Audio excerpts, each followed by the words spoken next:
അപ്പോൾ ഇന്ന് ഞാൻ കുറേ നാളുകൾക്ക് ശേഷം വീണ്ടും ഒരു ഓട്ട ഈറ്റിനടിയായിട്ട് വന്നേക്കണേണ്. അപ്പോൾ ഉമ്മ രാവിലെ തന്നെ നല്ല അടിപൊളി പാലിയപ്പം ഉണ്ടാക്കാനുള്ള പരിപാടിയിൽ ഇരുന്നിട്ടുണ്ടായിരുന്നു. അപ്പോൾ അങ്ങനെ നമ്മൾ പാലിയപ്പമാണ് നമ്മുടെ ഇന്നത്തെ ബ്രേക്ക്ഫാസ്റ്റ് ആയിട്ട് നമ്മൾ കഴിച്ചിട്ടുണ്ടായിരുന്നത്. ആകെ ഉമ്മാൻ്റെ അവിടെ പോകുമ്പോൾ മാത്രമാണ് നമ്മളിത് കഴിക്കാറ്. അങ്ങനെ ആദ്യമായിട്ട് നമ്മളിത് വീട്ടിലുണ്ടാക്കി കഴിച്ച നല്ല അടിപൊളി ടേസ്റ്റ് ഉണ്ടായിരുന്നു.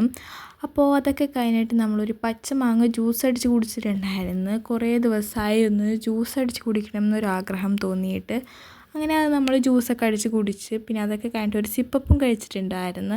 ഉച്ചയ്ക്ക് നമ്മൾ ചോറും മീൻകറിയും മുരിങ്ങയിലയുടെ കറിയും പയർ കറിയൊക്കെ ആയിട്ടാണ് കഴിച്ചിട്ടുണ്ടായിരുന്നത്. പിന്നെ പപ്പടവും മീൻ പൊരിച്ചതൊക്കെ ഉണ്ടായിരുന്നു. അങ്ങനെ അതൊക്കെ കൂട്ടിയിട്ട് നമ്മൾ ഉച്ചക്കത്തെ ഫുഡ് കഴിച്ചിട്ടുണ്ടായിരുന്നു. പിന്നെ ഫുഡൊക്കെ കഴിച്ചിട്ട് ഒരു മധുരത്തിന് വേണ്ടി ഉമ്മ ബനാന കുംസ് എന്ന് പറഞ്ഞിട്ടൊരു സാധനം ഉണ്ടാക്കിയിട്ടുണ്ടായിരുന്നു. നല്ല ടേസ്റ്റ് ഉണ്ടായിരുന്നു, മധുരവും നല്ല ആവശ്യത്തിനുണ്ടായിരുന്നു. അങ്ങനെ അതൊക്കെ കഴിച്ചിട്ട് നമ്മൾ വൈകുന്നേരമൊക്കെ ആയപ്പോൾ ഒരു മാങ്ങ ഉപ്പുമുളക് ഇട്ട് കഴിച്ച് പിന്നെ ചായ കുടിക്കുന്ന സമയത്ത് നമ്മൾ നൂഡിൽസും ഉണ്ടാക്കി കഴിച്ചിട്ടുണ്ടായിരുന്നു.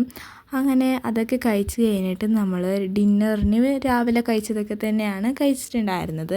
അപ്പോൾ ഇത്രയേ ഉള്ളൂ ഇന്നത്തെ വീഡിയോ ഇഷ്ടമായെങ്കിൽ ലൈക്ക് ചെയ്ത് സബ്സ്ക്രൈബ് ചെയ്യുക. മറ്റൊരു അടിപൊളി വീഡിയോ ആയിട്ട് വരുന്നവരെ ബൈ ബൈ.